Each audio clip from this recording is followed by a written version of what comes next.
السلام تنابب بزلخ موي صحون كبراتن فتواتن تغتاتلتي تقرأي سري ميديا زيناتات زي ساعتنا بفلما ارأس تزينا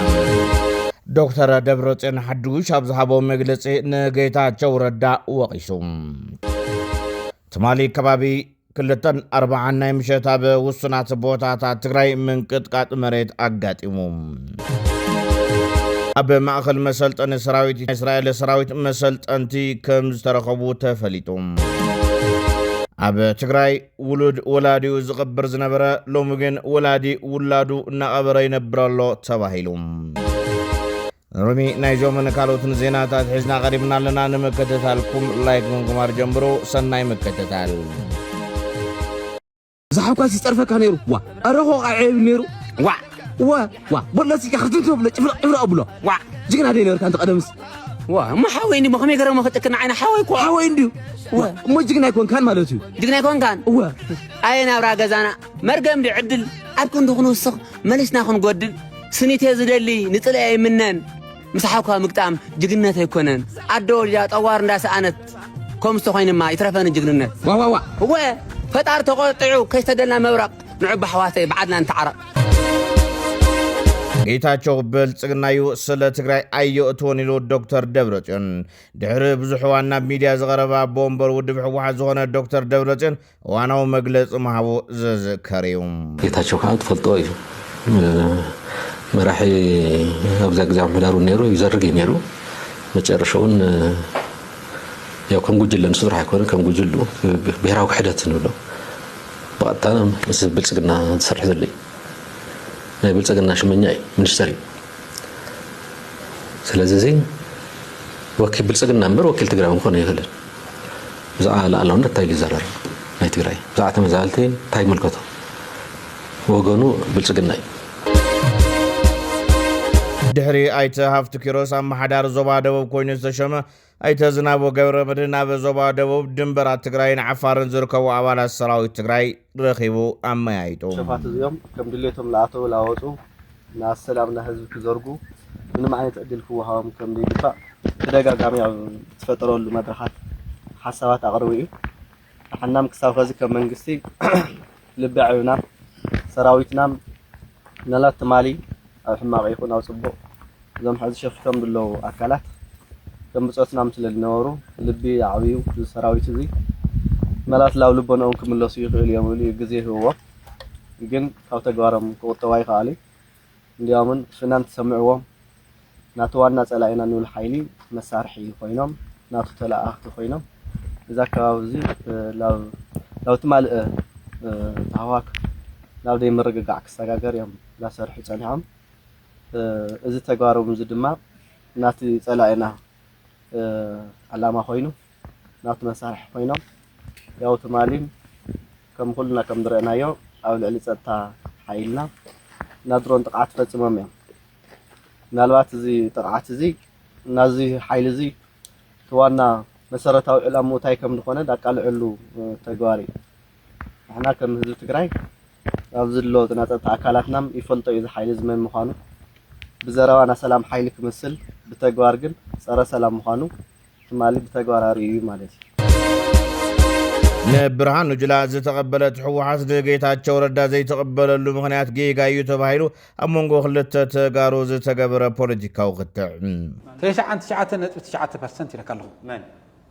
ምስ ብልጽግና ዝተጸግዐ ኃይሊ ረብሓ ትግራይ ከረጋግጽ አይኽል ምስ ኢሳያስከን ፖለቲካ እንዲርኢት ዓለም ሙሱ ትራመድ አይትራመድን ብርሃን ጅላ ዘእቶት ሕወሓት ተኸይና ጌታቸው ረዳ ምንጥርናፍ ብመረጥርና ኢትዮጵያ ህንጸት ሃገራዊ ህንጸት ናይ ኢትዮጵያ እዩ ብርሃኑ ጅላ ኢትዮጵያ ስለ ዝኾነ ናብ ሓላፍነት መጽ እምበር ሕወሓት ባንዳ ኮይናስ ብርሃኑ ጅላ ባዕዳው ኮይኑ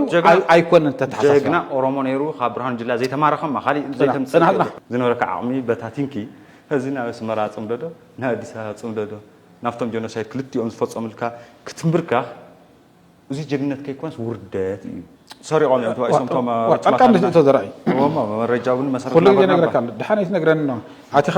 ደው ሱዳን ግዛዕገር هذا خمي لك مثلك ጉግል ዶርዲ እዚኣ ምስታ ጽምዶ ኮይንካ ክትምስረት ከም ትቕል ኣነ ኣምነ ተሕጠንኪርና ግን ትግራይ ብሙሉ ዓቕማና ወታት ናይ ምን ኣጀንዳ خطر ترامز ዘለኻ ሳኻ ናይ ኢሳያስ ኣጀንዳ ዲ ጻርቃን ጻርፍ ዘለኻ ني وعلم فرامس دكتور دبرتين انجليزي لديه اللي قريل كه تحسب اوف كورس نمتاي مسلك عتخمي عين ساتكم تمالي كبابي كل تنرب عناي مشت ابا كتما مغلا حويسو ابا وسنات كبابتا تግራይ مريت من قطقات አጋጢሙ ከም ዝነበረ ተፈሊጡም ሰራዊት ሓራ መሬት ምስ ህዝቢ ዓፋር ዝርርብ ከም ዝገበሩ ገሊጾም መዋንጾ ትግራይ ብሄራዊ ረብሓ ማእኸሉ ዝገበረ ሓድነት እዩ ተባሂሉ ብሄራዊ ረብሓ ትግራይ ኖት ሃገራዊ ረብሓ ይድል ዘለና ብሄራዊ ረብሓ ትግራይ ማእኸሉ ዝገበረ ሓድነት ሸርድ ቪዥን እዩ ንትግራይ ዘተሓባብሮ ካውዚ ወፃ ዘሎ ናይ ፓርቲ ኢንተረስት ናይ ግሩፕ ኢንተረስት ኣየተሓባብረዳን ምክንያቱ ኩልና ሓደ ክንከውን ኣይንኽእልን ሓደ ምዃንን ሓድነትን ነንወይን እዩ ሓድነት ትግራዋይ ምዃን እዩ ከም ታመኸተ ሓደ ዝነበርና ናይ ህዝቢ ረብሓ ማእኸልና እንተገርና ናይ ህዝቢ ትግራይ ረብሓ ማለት እዩ ኣብ ህልውኑ ኣብ መረበቱ ኣብ ፍትሒ ኣብ ግልጋሎት ኣብ ናብ ቦትኡ ምምላስ ኣብ ጥዕንኡ ኣብ ትምህርቱ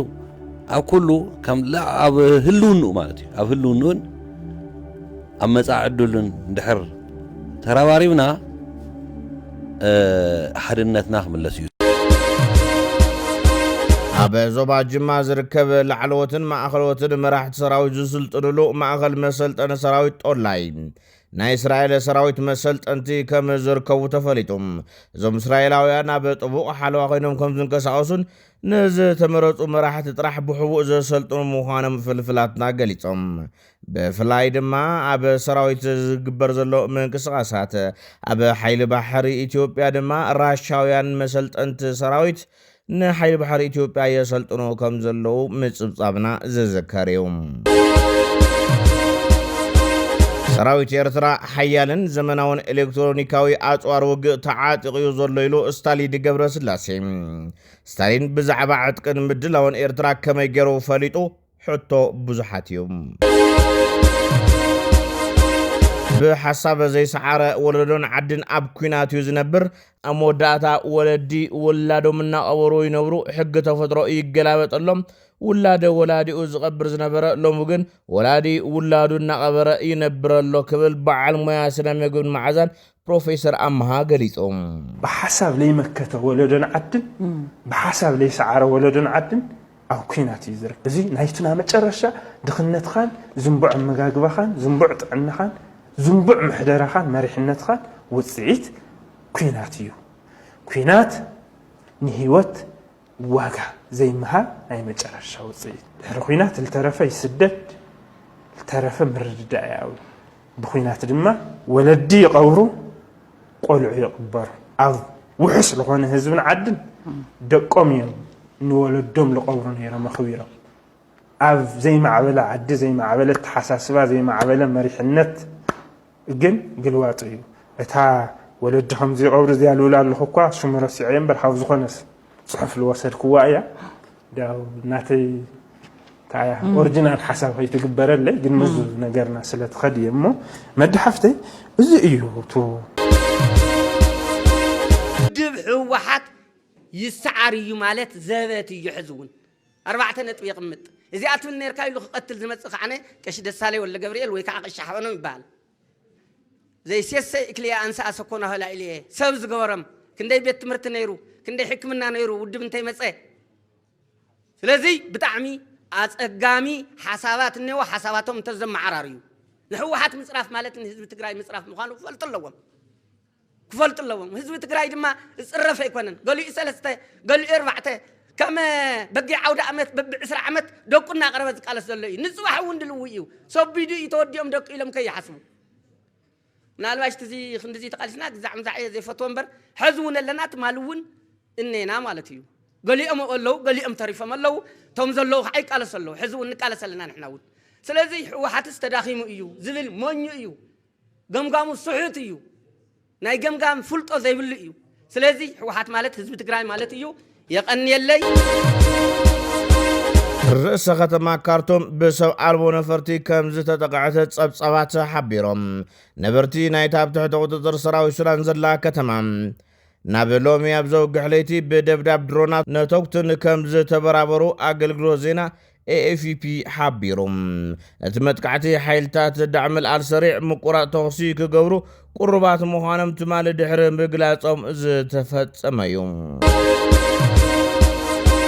ክቡራትን ፍትዋትን ተኸታተልቲ ትግራይ ስር ሚድያ ነሰዓት ዝሓዝናዮም ዜናታት እዞም ዝኸታተልኩሞም ይመስሉ ነይሮም። ንምክትታልኩም ኣመስጊድና ሰላም ንህዝቢ ትግራይ፣ ሰላም ንኹሉ ወዲ ሰብ።